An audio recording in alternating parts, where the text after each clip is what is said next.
اللہ ہی اللہ کیا کرو، دکھ نہ کسی کو دیا کرو، جو دنیا کا مالک ہے نام اسی کا لیا کرو۔ بسم اللہ الرحمن الرحیم۔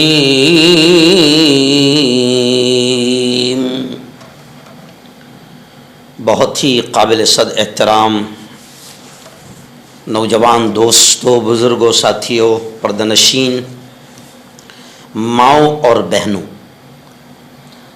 آج بڑے اہم مسائل پر ہم بات کر رہے ہیں۔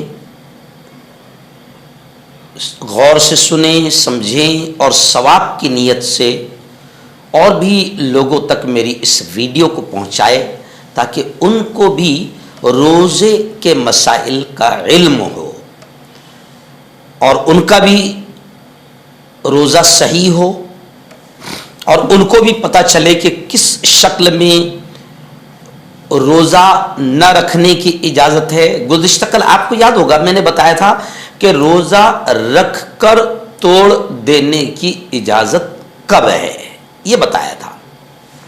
لیکن آج میں آپ کو بتا رہا ہوں کہ اگر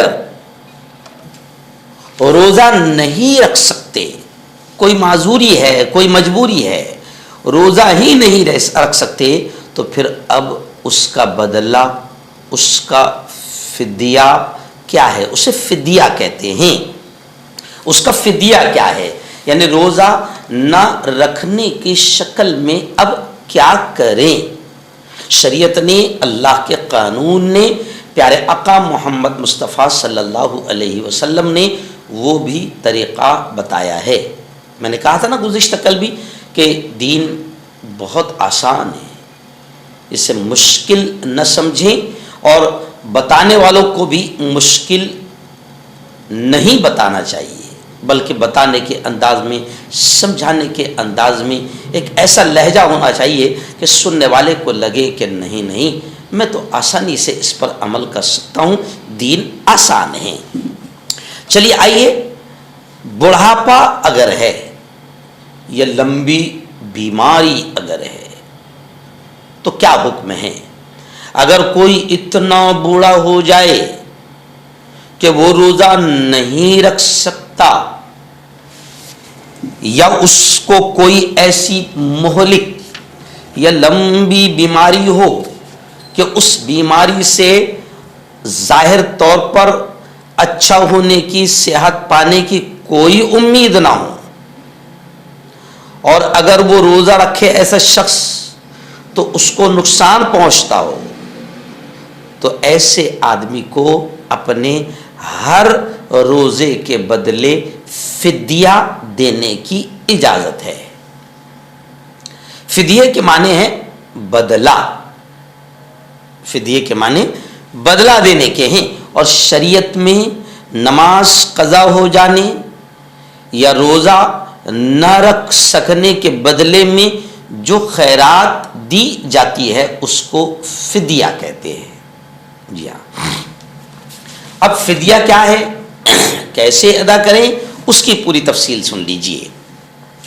ایک روزے کے بدلے ایک محتاج کو، ایک روزے کے بدلے ایک محتاج کو اتنا غلہ دے جتنا غلہ صدقہ فطر میں دیا جاتا ہے، یعنی 1.25 سیر گیہوں یا 3.5 سیر جو، یا پھر ان میں سے کسی ایک کی قیمت دے دینی چاہیے۔ اگر آج ہم روپیوں کی شکل میں اگر اس کی قیمت لگاتے ہیں تو نارملی ہم اس کو 80 روپیے، یا اللہ نے آپ کو دیا ہے تو 100 روپے کا حساب آپ لگا سکتے ہیں، مگر قیمت دینے میں یہ خیال رکھنا چاہیے کہ جس چیز کی قیمت لگانے میں غریبوں کا فائدہ ہو اسی چیز کی قیمت لگائی جائے۔ یعنی اگر وقت کے اعتبار سے جو اور گیہوں کے علاوہ کوئی اور غلہ دے تو 1.25 سیر گیہوں یا 3.5 سیر جو کی جتنی قیمت ہو اتنی ہی قیمت کا وہ غلہ دے، یعنی زیادہ سے زیادہ دے۔ اچھا، اب ایک اور مسئلہ فدیے میں اگر غلہ یعنی اناج نہ دے تو پھر دوسرا طریقہ کیا ہے؟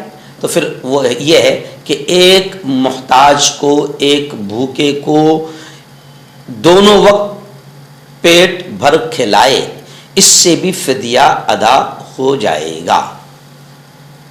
سمجھ گئے؟ یعنی آپ اگر غلہ اناج کی شکل میں نہیں دے رہے ہیں فدیہ، تو آپ ایک فقیر کو ایک محتاج کو 2 وقت پیٹ بھر کھانا کھلا دے، ایک روزے کا فدیہ ہو جائے گا، اور وہی کھلائے جو خود کھاتا ہے. دوسرا، فدیے کا غلہ یا قیمت کئی محتاجوں کو بھی دی جا سکتی ہے. مثال کے طور پر پورا رمضان کا فدیہ اگر پکڑے 100 روپے کے حساب سے مثال کے طور پر، تو 3000 روپے ہوتا ہے. اب 3000 روپے آپ چاہے ایک ہی محتاج کو دے، یا آپ 5 محتاج کو دے، یا 10 محتاج کو دے سکتے ہیں.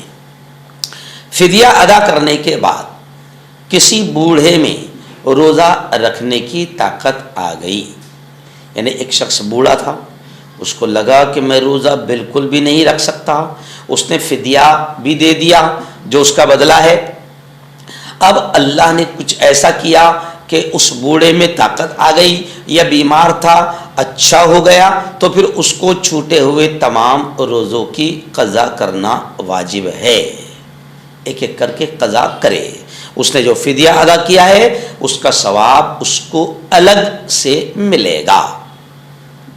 اور مسئلہ سن لیں، جو لوگ بڑھاپے سے کمزور ہو گئے ہوں یا کسی مہلک خطرناک بیماری میں مبتلا ہو، ان کو چاہیے کہ اپنے روزوں کا فدیہ رمضان ہی میں ادا کر دیں.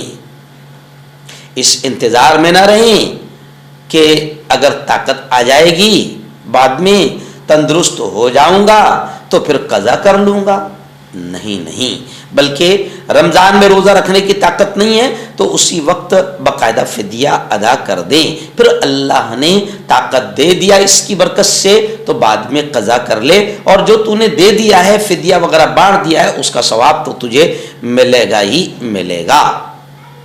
یہ اس لیے بھی ایسا کرنا چاہیے، انتظار نہیں کرنا چاہیے کہ میں اچھا ہو جاؤں گا تو قضا کر لوں گا. نہیں، انتظار نہیں کرنا چاہیے، کیونکہ موت کا وقت معلوم نہیں، کیا معلوم موت کس وقت آ جائے اور وہ فدیہ بھی ادا نہ کر سکے.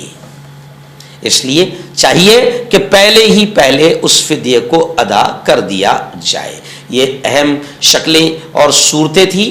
اللہ کرے کہ اللہ تعالی ہمیں خوب طاقت دے، خوب قوت دے، اور ہم مرتے دم تک روزہ رکھنے کی ہم میں طاقت رہے. بولو آمین.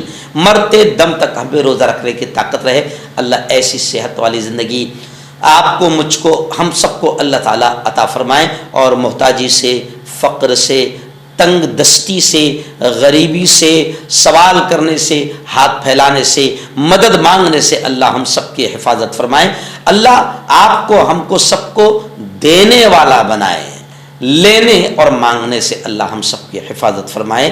آمین. ایک اپیل ہے دوستو کہ میں خود ایک بڑے مدرسے کا ذمہ دار ہوں، اور پھر جمعیت علماء کو تو آپ جانتے ہیں ہندوستان میں مسلمانوں کی سب سے بڑی سنگھٹن ہے.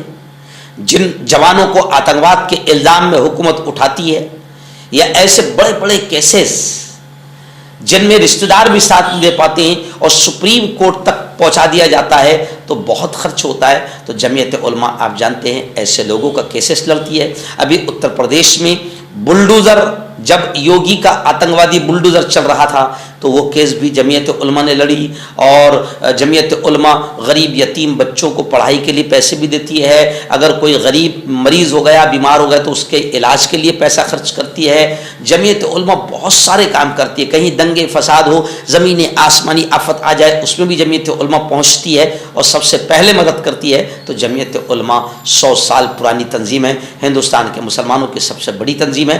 الحمدللہ میں اس تنظیم کا، جمعیت کا، مہاراشٹر کا وائس پریزیڈنٹ ہوں.